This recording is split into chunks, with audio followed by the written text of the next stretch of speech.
네, 우리나라에서 일하는 이주 노동자는 점점 늘어나는 추세입니다. 특히 중소기업의 경우 구인난과 맞물려 그 비중이 더욱 커지면서 산업 현장 곳곳에 이주 노동자가 배치되고 있는 상황인데요. 보도에 김준하 기자입니다.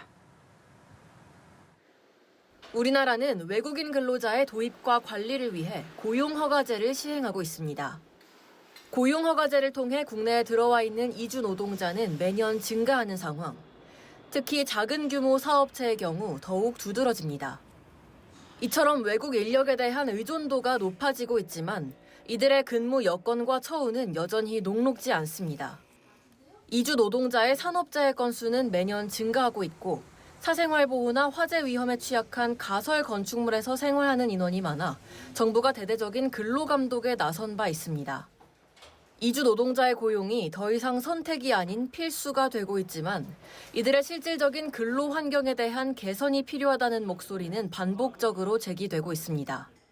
또 이주 노동자는 사회 시스템에 대한 인식이 상대적으로 부족할 수밖에 없는 만큼 취약성을 고려한 정책적 뒷받침이 필요하다고 전문가들은 조언합니다. 외국인 노동자들이 안전하고 인간답게 일을 하고 싶은 그런 기대가 있을 텐데 또 사용자들의 입장에서는 생산성을 높이고 그 사이에 간극이 상당히 큽니다. 어려움이 있어도 어디다 호소할 데가 많이 없거든요. 그 맞춤형 정책들을 추진을 해야 되는 게 맞다고 봅니다. 그러나 이들을 고용하는 중소기업들은 작은 업체일수록 인력 운용 과정에서 부담을 느끼기도 합니다. 외국인 근로자를 고용하고 있는 중소기업을 대상으로 진행한 설문조사 결과 잦은 사업장 변경 요구, 의사소통과 숙식비를 비롯한 인건비 부담으로 외국인 근로자 관리에 어려움을 느끼는 걸로 나타났습니다. 중소기업체 입장에서는 이 외국인 근로자 한 명을 데리고 올 때 비용이 많이 들거든요. 그다음에 또 시간도 아까 많이 걸리고 또 외국인 근로자 입장에서는 또 임금이나 근로 조건을 보고 옮기는 게 맞긴 한데 생산 계획도 차질 생기고 인력 공백도 생기는.